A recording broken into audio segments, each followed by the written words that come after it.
Now, in this progression, I want to come to the sayings of Jesus regarding the clash of these kingdoms and the signs he prophesied that would happen at the time when this conflict between the kingdoms boils over and becomes entirely visible and engaged in the earth. For that, I want to give a set of readings from the prophetic words of Jesus. I want to start, and I'll go in chronological order, beginning with Matthew 24. Then I'll read from Mark, from Luke, and from John. In Matthew 24, Jesus said, it begins with verse 1, "Then Jesus went out and departed from the temple, and his disciples came up to show him the buildings of the temple. And Jesus said to them, 'Do you not see all these things? Assuredly, I say to you, that not one stone shall be left here upon another that will not be thrown down.' Now, as he sat on the Mount of Olives, the disciples came to him privately, saying, 'Tell us, when will these things be? And what will be the sign of your coming and the end of the age?' And Jesus answered and said to them, 'Take heed that no one deceives you. For many will come in my name, saying, I am the Christ, and will deceive many. And you shall hear of wars and rumors of wars. See that you're not troubled, for all these things must come to pass, but the end is not yet. For nation will rise against nation, and kingdom against kingdom, and there will be famines and pestilences and earthquakes in various places. All these are the beginning of sorrows. Then they will deliver you up to tribulation and kill you, and you will be hated by all nations for my name's sake. And many will be offended and will betray one another and hate one another. And many false prophets will rise up and deceive many. And because lawlessness will abound, the love of many will grow cold. But he who endures to the end shall be saved. And this gospel of the kingdom will be preached in all the world as a witness to all the nations, and then the end will come.' Now, I will come back to this, but let me read some more readings from the book of Mark. And we'll read in chapter 13. We'll start at verse 1, and we'll follow that. Jesus had gone out from the temple, and the disciples said to him, 'Teacher, see what manner of stones and what buildings are here.' So they were very proud of the temple buildings. And Jesus said to them, 'Do you not see these great buildings? Not one stone will be left upon another that will not be thrown down.' Now, as he sat on the Mount of Olives." So what the picture we get is this. Jesus had been in the temple complex. They were leaving the site of the temple. And that's the point at which some said, "Look at how beautiful these buildings are. Look at these massive foundation stones." I happen to have seen some of these stones, and they are indeed massive. And Jesus prophesied, not one of these stones will be left upon another that will not be thrown down. And in the minds of the disciples, that was an impossibility that could only be explained by the cataclysm of the end of the age also coming at that same time. Now, history tells us that it did not require the cataclysm of the end of the age for the temple to be overturned, not one stone left upon another.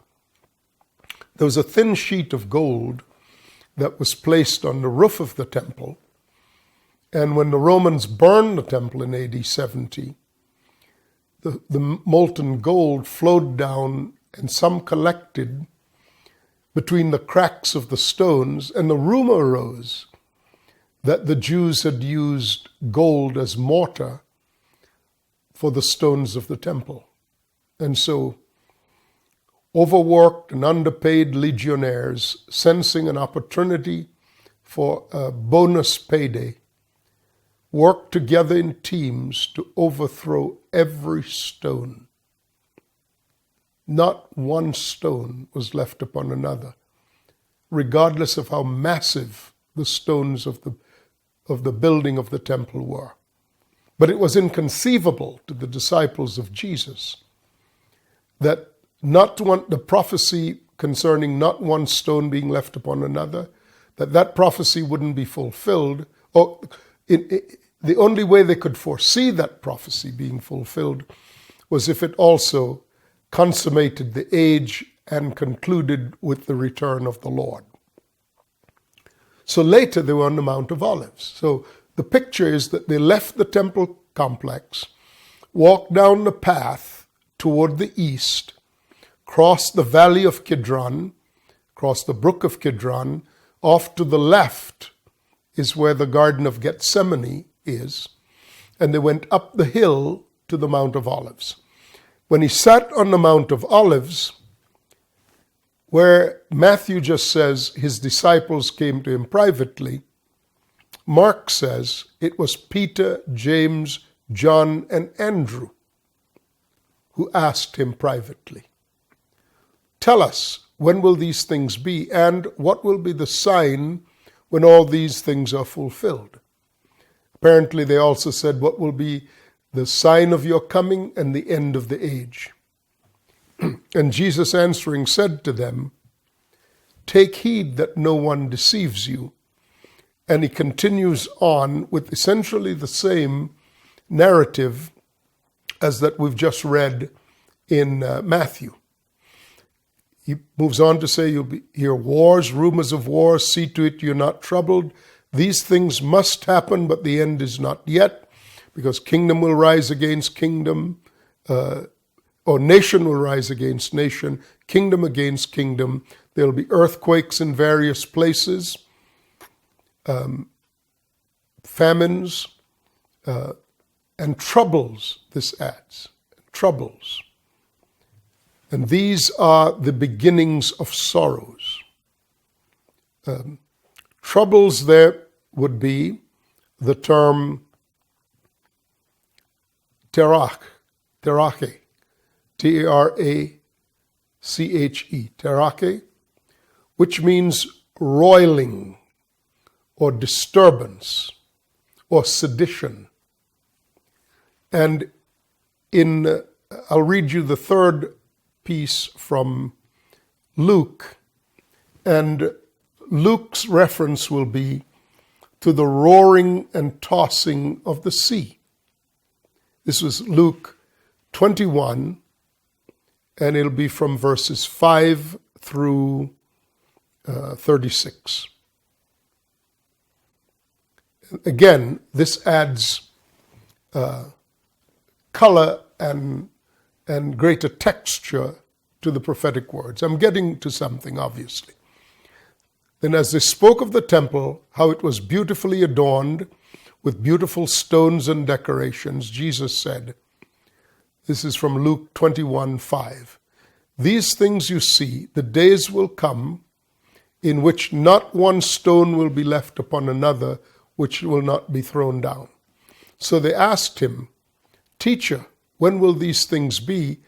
And what sign will there be when these things are about to take place?"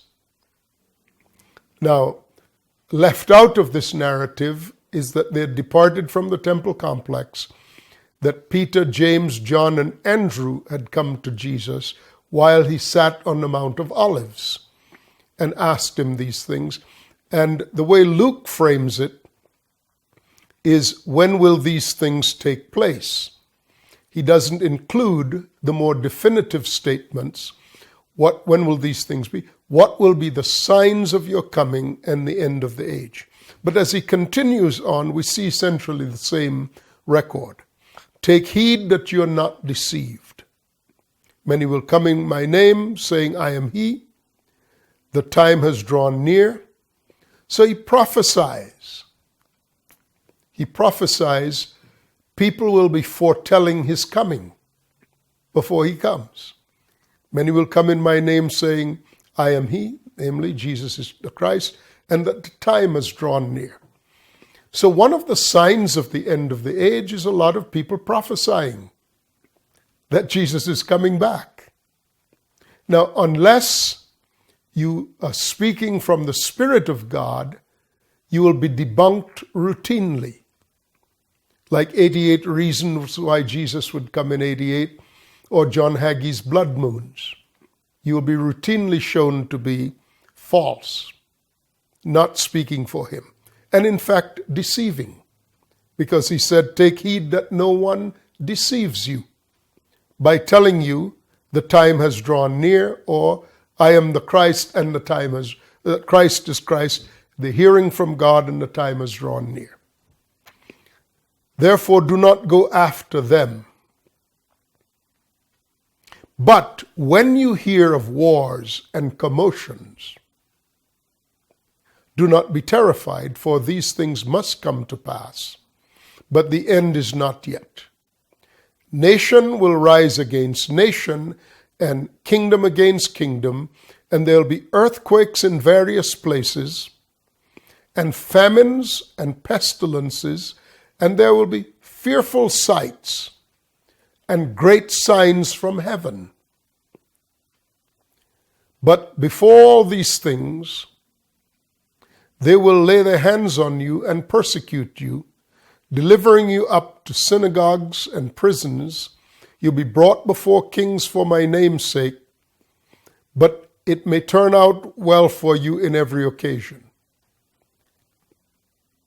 But it will turn out for you as an occasion for testimony. In other words, you will be able to speak what I give you to say. Don't meditate beforehand on what you're going to say. I'll give you the answer. Put the word of wisdom in your mouth.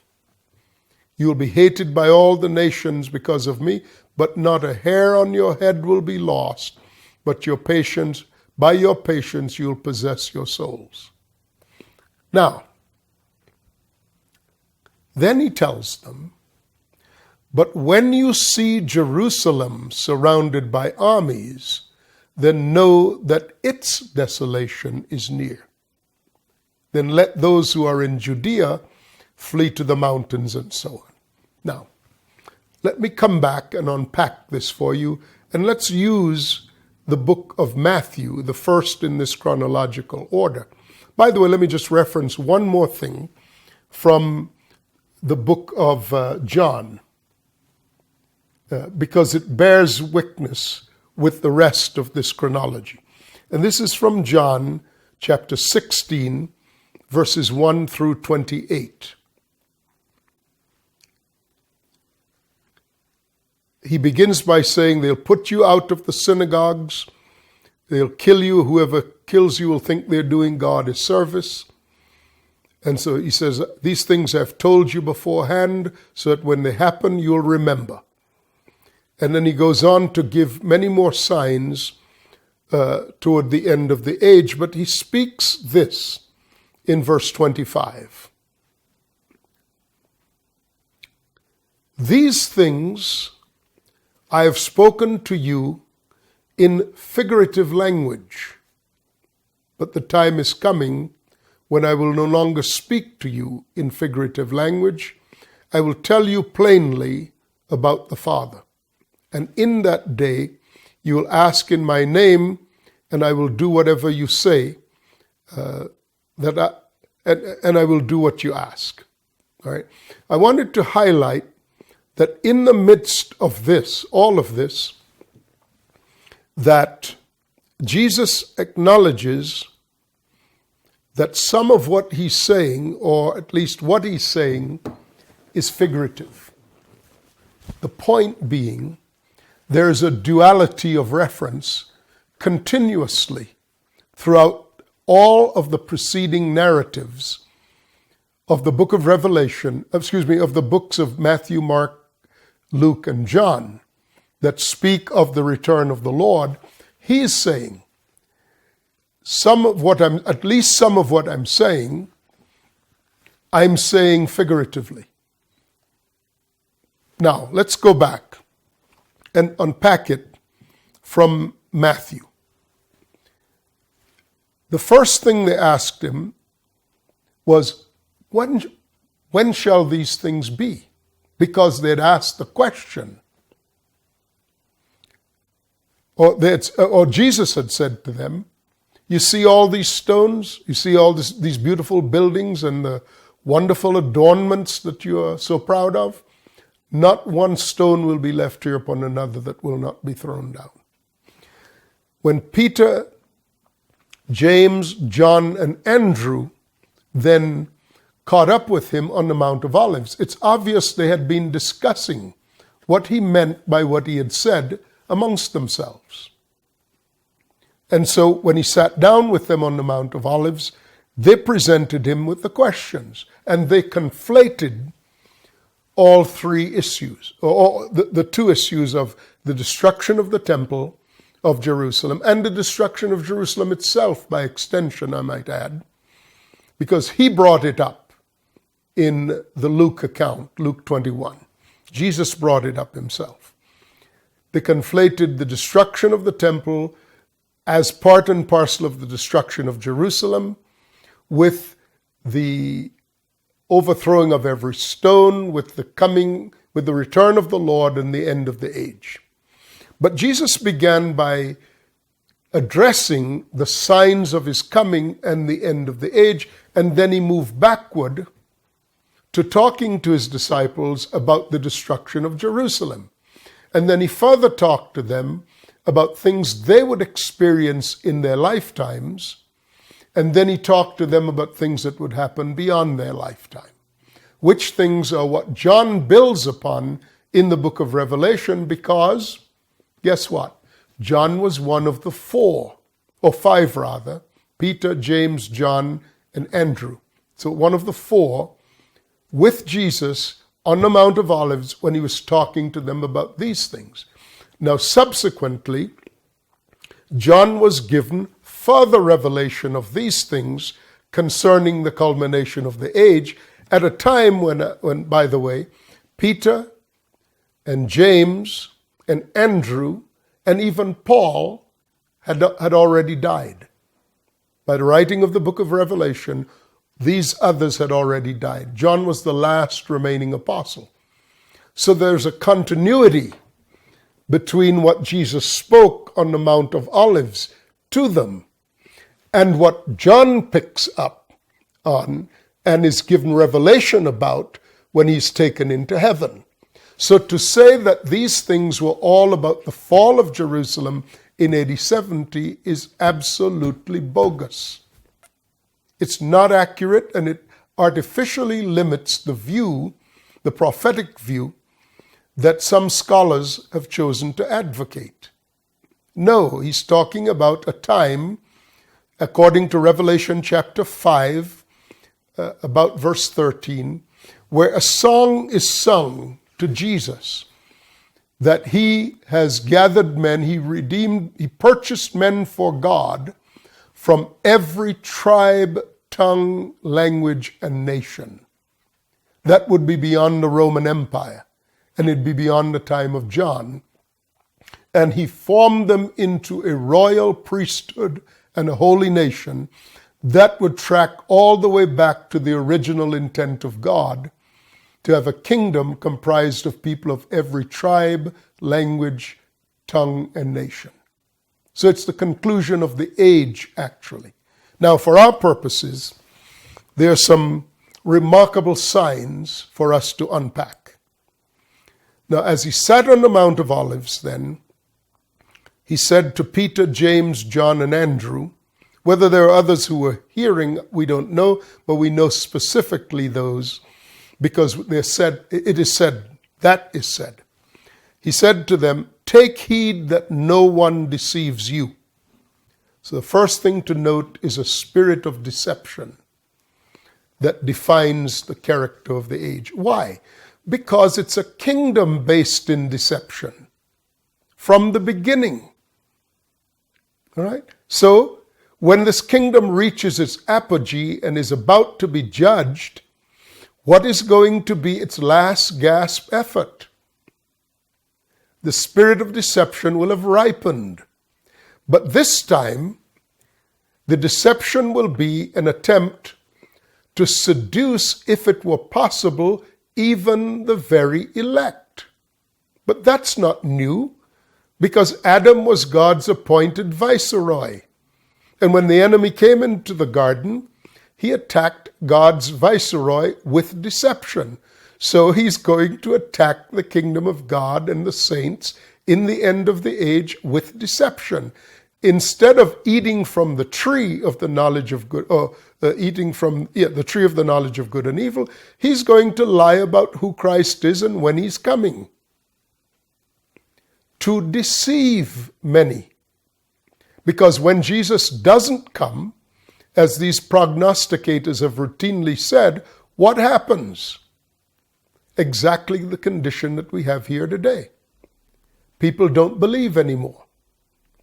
In Y2K, in the year 2000, many denominations went on record. I remember many of the Calvary Chapel preachers from California and others went on record talking about how this was going to be the sign that begins the return of the Lord. And many of their teachers, and they weren't the only ones, numerous others, started businesses to sell freeze-dried foods and encourage people to buy all kinds of preppers' supplies.